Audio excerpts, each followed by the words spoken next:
My name is Isabella Moore. I'm 32 years old, and I design custom furniture in Savannah, Georgia. For most of my life, I've believed in fixing things. I take in broken chairs, warped desks, splintered hope, and give them structure again. People say I have an eye for beauty, but I've always known beauty means nothing without strength. That belief was tested harder than ever the week I was supposed to get married. Nathan Carter came into my life like quiet sunlight. A high school literature teacher with warm eyes and a heart that didn't try to fix me, just stood beside me while I fixed myself. He listened. He stayed. When he proposed, it wasn't with fireworks or fanfare. Just a private dinner and a small velvet box with a single ring and 6 words, "If you're ready, I'm here."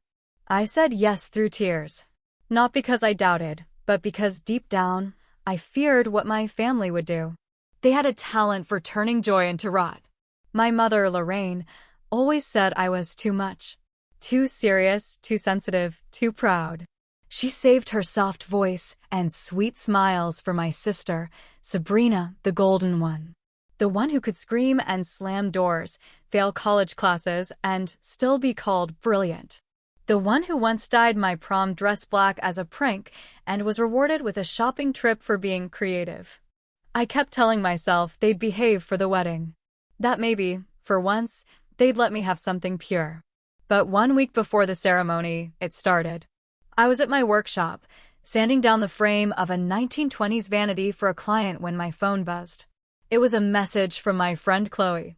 "Emergency. Come to your apartment. Now. Bring gloves." I didn't ask questions. Just dropped my tools, grabbed my coat, and drove. When I opened the front door to my place, the stench of chemical cleaner hit me before I even saw the damage. My wedding gown, my $9,000 hand-stitched silk gown, designed by a woman in New Orleans who only took 3 clients a year, was hanging limply from the closet door. It was covered in large, blue ink stains. Ink. Deep and soaked in like veins across the bodice and down the train. I stared in silence. My heart didn't even race. It just dropped like an anchor. Chloe stepped out from the kitchen.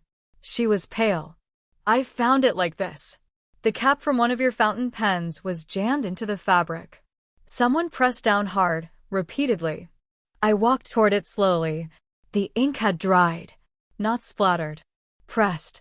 Intentionally. Sabrina. It clicked without needing evidence. She'd been at my apartment 2 nights ago. She'd come by, uninvited, holding takeout, and calling it a sister bonding night. I'd been too stunned to say no. I remembered her hovering near my closet. I remembered how she'd insisted on just checking the fit of the dress. I swallowed a rising lump in my throat. When I called my mother, she didn't even let me finish. "It's a dress, Isabella. You're being dramatic. Maybe it was an accident. You always jump to conclusions." "Sabrina was here," I said. "She had ink on her fingers when she left."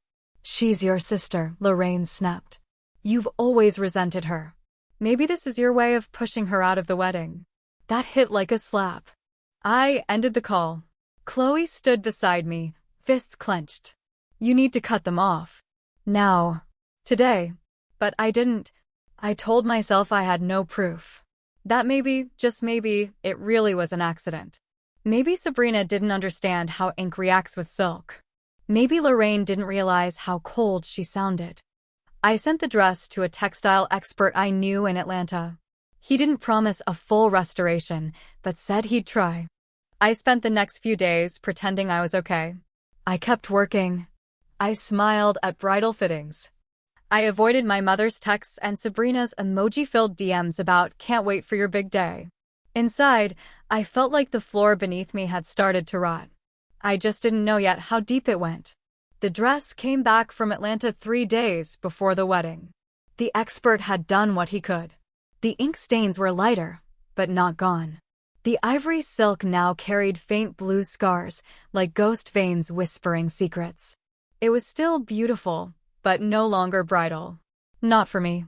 Chloe offered to lend me a dress. I thanked her, but I couldn't imagine walking down the aisle in something borrowed after dreaming of that gown for years. That night, I sat on my living room floor, surrounded by fabric swatches and sketches, and cried. Not because of the dress, but because I finally saw what I hadn't wanted to admit. They weren't going to stop. I was still crying when a knock came at the door. It was Vivian. Nathan's mother had always been kind, warm in a quiet, unforced way. She'd offered help with wedding planning, but never pushed. She always listened, never criticized. When she stepped into my apartment, she didn't say a word, just opened her arms. I collapsed into them. "I know," she whispered. I pulled back. "How?" "Sabrina posted a photo of your dress on her private Instagram. Caption said, 'Oops, ink happens.'" She thought I wasn't watching. My breath caught.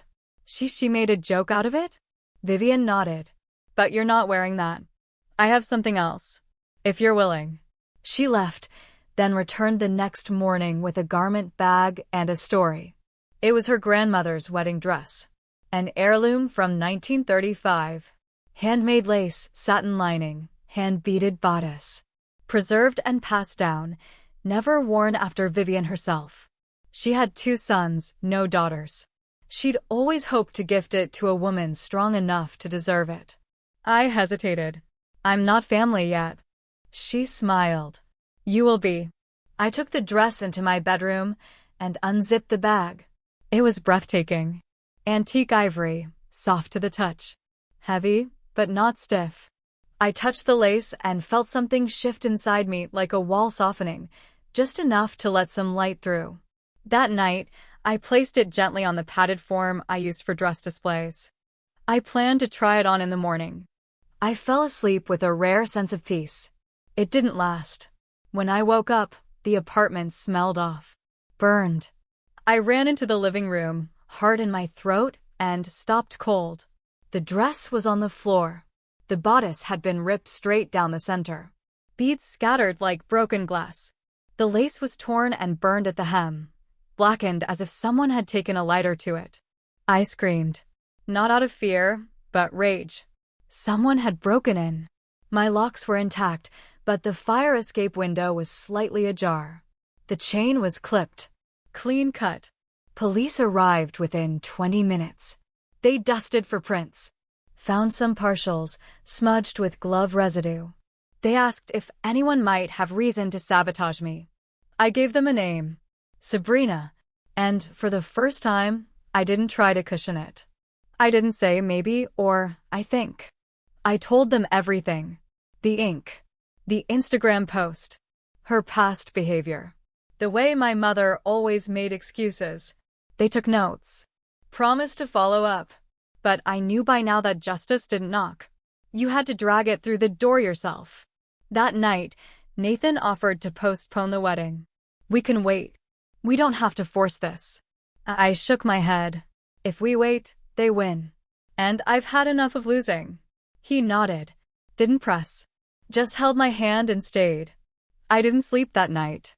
In the morning, a quiet knock came. I opened the door to find Vivian again, this time, holding a smaller bag. "This is the last heirloom I own," she said. "It was my mother's pearl comb set. I want you to have it. Not because of what happened, but because of who you are." I choked back tears. "I can't accept that after." "You didn't destroy anything," she interrupted.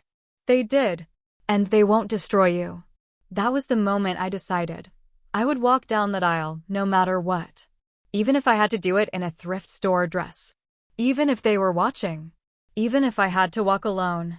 The morning of my wedding, I dressed in silence. Chloe had found a last-minute gown at a boutique run by a retired costume designer. It wasn't designer or antique, but it fit both my body and my will. Simple silk crepe with hand-stitched lace along the hem. It wasn't the dress I dreamed of, but maybe it was the one I needed. Nathan waited for me at the courthouse, where we had moved the ceremony. Smaller, more private, controlled. Chloe, Vivian, a few friends, and Nathan's brother were the only guests. I'd uninvited most of my family, except for my mother and Sabrina. I don't know why I let them come. Maybe part of me still wanted them to see I wasn't broken. Or maybe I needed them to witness what dignity looked like. They arrived late. Sabrina wore white. Lorraine wore red lipstick and judgment. I barely looked at them as I adjusted the pearl comb Vivian had given me and stood behind the courthouse door, waiting for the music to cue. Isabella. My name was sharp behind me. I turned. My mother stood at the end of the hall, hands on hips. Her eyes traveled over me like I was an unfinished sentence. Wearing second hand again, she scoffed. I didn't reply. Always chasing pity. First the ink, now the fire? What's next, falling down the aisle? That did it. I stepped forward. You raised a monster, Lorraine. And you kept feeding her. She laughed. Oh, stop pretending to be the victim. You always wanted more attention. Well, you have it. Then she slapped me. Hard. Open palm. Full swing. Right across the cheek. I stumbled back, stunned. The corridor echoed. Chloe gasped. Vivian came running. What happened? She demanded. My mother didn't flinch. She disrespected me. Blood surged in my ears. My cheek throbbed, but I stood tall. You're not ruining this too. Then I turned and walked into the ceremony. People noticed the red mark on my face.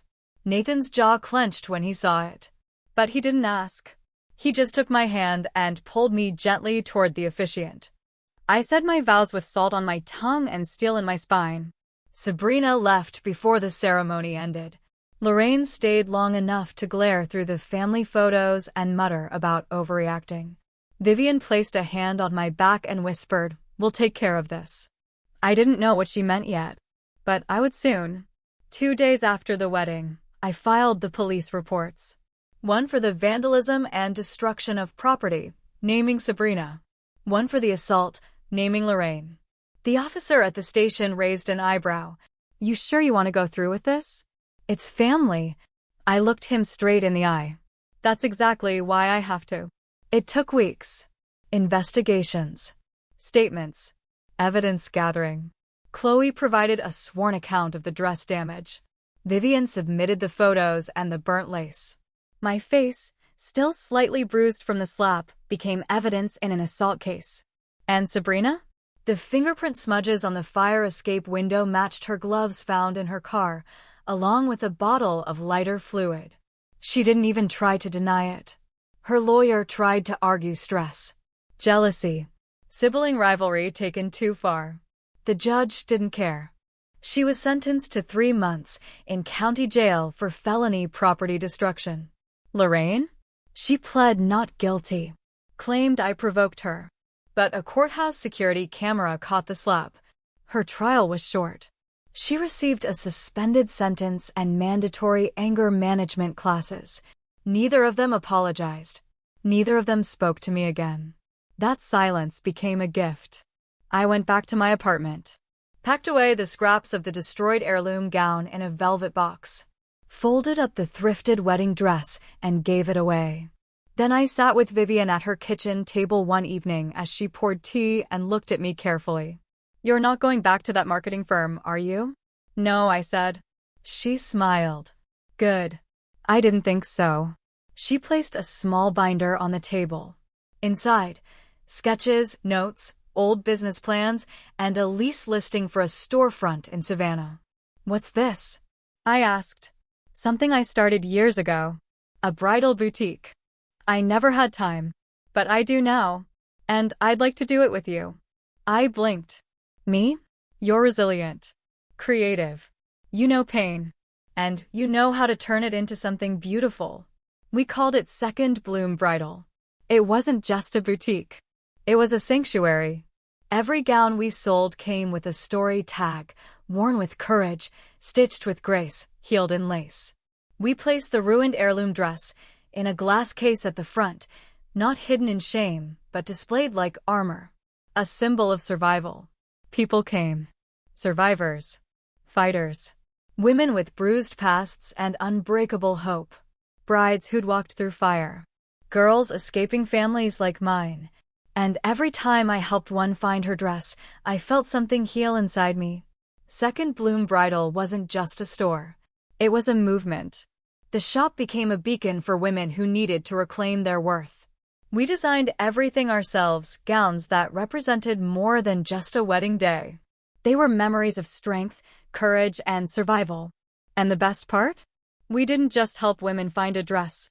We helped them rediscover the person they'd always been under the bruises, under the years of cruelty. The first year was tough, but we made it. Each gown sold wasn't just fabric and thread, it was a triumph. It was a fight, a victory over everything that tried to break us. As business flourished, the emotional weight began to lift. I finally felt light enough to walk through life without the crushing weight of my past holding me down. Vivian was by my side every step of the way. Her steady hand guided the business, but she never took the spotlight. She let me shine in the way I needed to. Her quiet strength became the foundation of Second Bloom. And then, one day, we received a letter. It was addressed to Second Bloom Bridal, but came from Sabrina. I didn't want to open it, but something told me I should. Inside, there was a simple note. I'm sorry. It was short. To the point. No excuses. No justification. Just an apology. I almost laughed, but it wasn't a laugh of happiness. It was a laugh of disbelief. Sabrina had always been the one to demand apologies, not give them. Yet here she was, asking for forgiveness. I couldn't bring myself to respond. I didn't want to, but Vivian encouraged me. You've earned it. You've earned the peace. Just let it go. And so I did. I burned the letter. No closure came from Sabrina's apology. I didn't need it anymore. I had everything I needed, a future, my peace, my self-worth. I didn't need to drag the past along with me. Nathan stayed by my side through it all. He supported me when the shop was struggling, celebrated with me as it grew. We had our ups and downs, but he never once doubted me. He never blamed me for the broken pieces of my past. He simply held my hand and moved forward with me. The most important moment of all, though, came when I was standing in front of my own wedding mirror, wearing a custom-designed gown we'd made for the first time. The dress was a reflection of me now, not the broken girl from years ago, but the woman I'd fought to become. I stared at myself for a long time, taking in the reflection of resilience, of strength. I wasn't just wearing a dress anymore. I was wearing my own redemption. Vivian walked up behind me, her hands resting on my shoulders. You did it. I smiled. We did it. Together, we'd built something that mattered, something that was mine, something no one could take away. A life that would continue to bloom, no matter the obstacles, and no matter the people who tried to destroy me.